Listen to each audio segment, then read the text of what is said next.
The most dangerous lie is not the one someone else tells you. It is the one you tell yourself.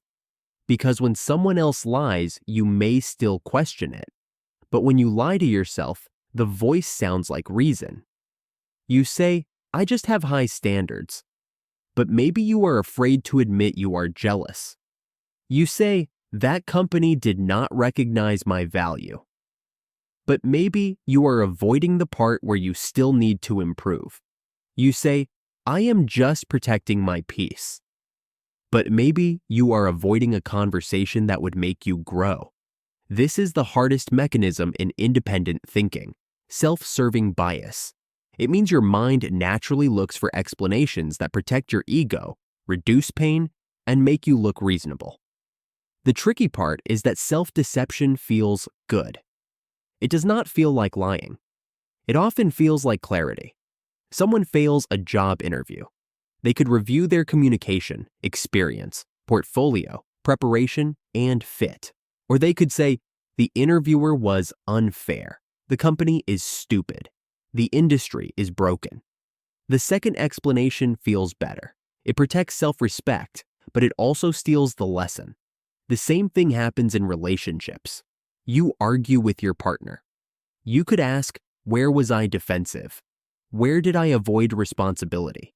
Where did I try to control the outcome? Or you could say, they are just emotional. That explanation may let you win the moment, but it costs you understanding. Many people can think clearly until the truth touches their ego.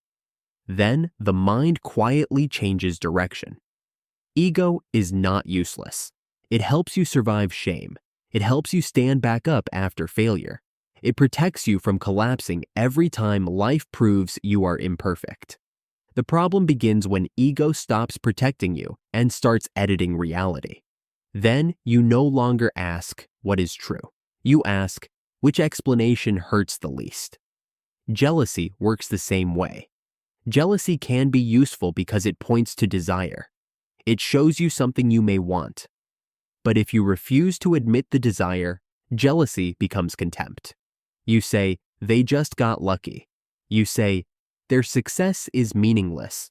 You say, they probably did something fake.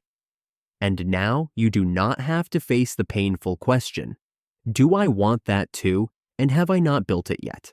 Self-deception is like wearing glasses that automatically adjust the color of reality. They do not make you blind. They simply make reality easier to tolerate. Failure becomes unfairness. Jealousy becomes criticism. Laziness becomes going with the flow. Avoidance becomes protecting my energy. People-pleasing becomes being kind.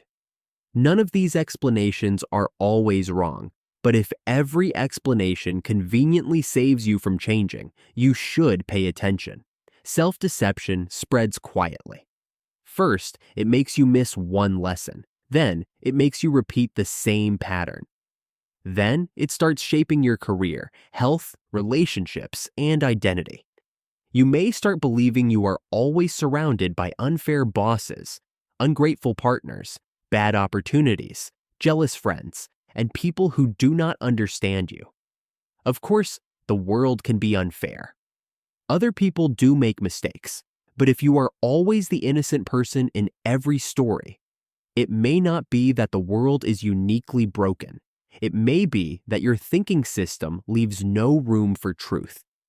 The deeper skill here is self-observation, not self-attack, not blaming yourself for everything. Self-observation means you can stand beside your emotion and watch how it is shaping your judgment. Emotion is not the enemy. Emotion is information. Anger may show you a boundary. Jealousy may show you a desire. Shame may show you a fear. But emotion should not automatically become the conclusion. It should become the doorway. Here are 4 questions that reduce self-deception. First, does this explanation conveniently mean I do not have to change? If the answer is yes, the explanation may still be true, but you need to examine one layer deeper. Second, what would I tell someone I deeply respect if they were in this exact situation? This moves you out of ego and into a clearer observer position. Third, what is the part I least want to admit? Often, growth is hiding behind that sentence. Not because you need to humiliate yourself, but because that is where the protected information lives. Fourth, if only 10% of this is my responsibility, what is that 10%? You do not need to take all the blame. But if you can find the part you can change, you get your agency back. Independent thinking is not only questioning other people. That is only half of intelligence.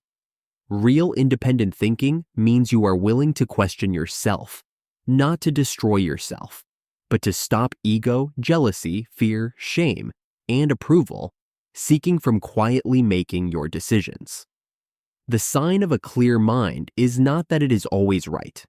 The sign of a clear mind is that it can finally say, I might be lying to myself. That is not weakness. That is where freedom begins. If you want to understand the hidden systems shaping your mind, health, relationships, and career, subscribe.